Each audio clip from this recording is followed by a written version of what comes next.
Welcome back. We're starting off with a look at the elections, preparations for the 2015 elections. There were a lot of clamor within the week, shift, do not shift, what's going on, what's happening, there's challenges here and there, challenges there.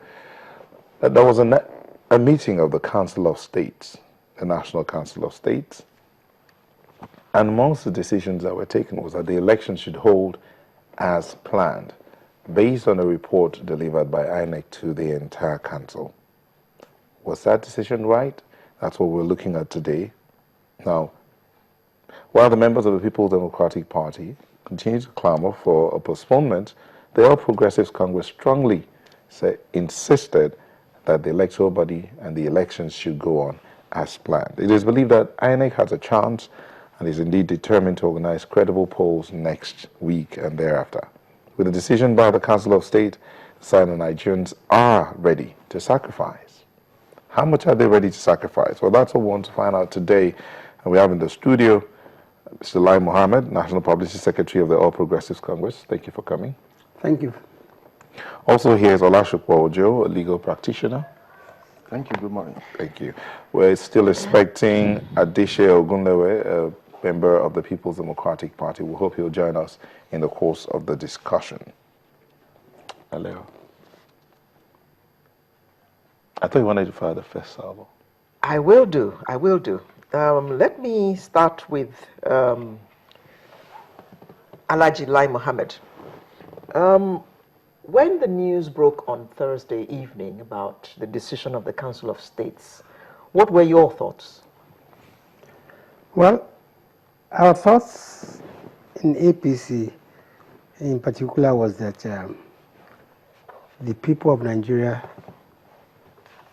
has won and that democracy has won.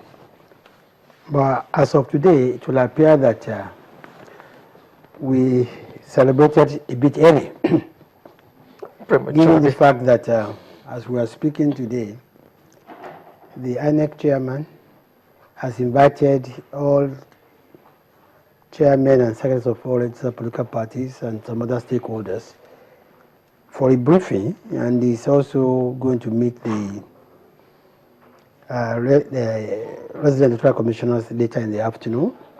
And then I think he's scheduled to make a press conference tomorrow, and it's only then we'll know whether or not elections will hold as scheduled. That, to me, I think that is the correct position of things today. But having said that, I've never seen in the history of politics where an incumbent government would be so terrified of submitting itself for the election to the same electorate that elected it. Because all these arguments about postponement or no postponement, frankly speaking, it's just that the PDP and the presidency, they are not ready for these elections. I say this advisedly. The government had 4 years to prepare for these elections. The date of this election was given to us a year ago. And the PDP and the presidency, they end their arguments on two grounds. One is that the number of people who have collected their PVCs, the permanent voters card, is not sufficient. Mm-hmm. Two, they cite insecurity. Now, one will ask, if the federal government is really sincere about the number of people who have collected their PVCs, I want to ask them, what have they done to improve the situation more than 2 months ago? I think more than 2-3 months ago, Nigerians have been crying and complaining about difficulties they were experiencing in collecting their PVCs. What has the federal government done? We advised them that they could do two things to debottleneck the collection of the PVCs. One was to... Which they have now done? No, one was to go back to the polling booth unit rather than staying at the local government unit. We have done that now. They have not done that now. It's only in Lagos that it's been done. Oh, okay. 2, we advise that why don't you declare a 2-day public holidays to enable all working Nigerians to go and look for to go and take their PVCs. Only APC states have done so. Now, so if the government is really sincerely concerned about disenfranchisement of Nigerians, they should have taken those 2 very simple steps, because it's cheaper to go back to the polling units to distribute the PVCs and to give a 2-day public holiday for Nigerians to go and collect their PVCs than to postpone elections. 2, they argue on insecurity. And we say, fine. What is the proportion of the part of Nigeria that is facing challenges in security? We have 774 local governments. Less than 30 are endangered. So why are you going to postpone elections?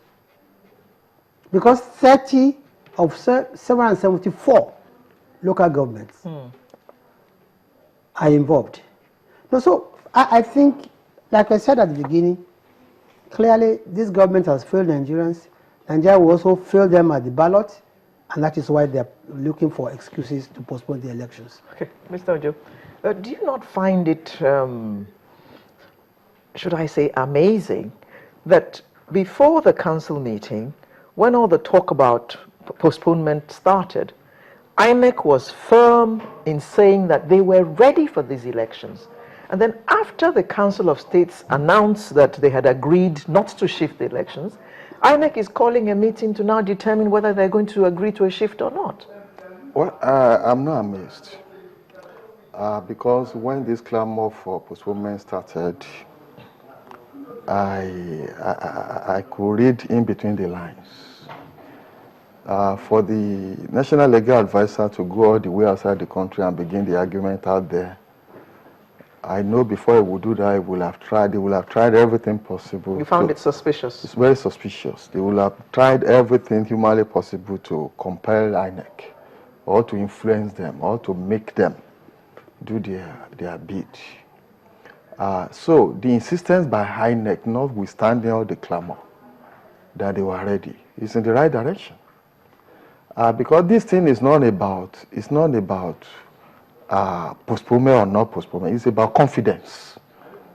INEC has been able to garner immense confidence from Nigerians, such that people have more faith than they used to have in the capacity of INEC to deliver.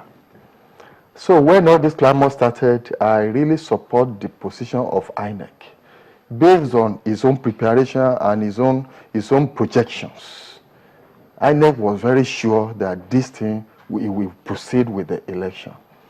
And I believe that they are also drawing from their knowledge of the electoral history of Nigeria, and also the culture of Nigerians generally.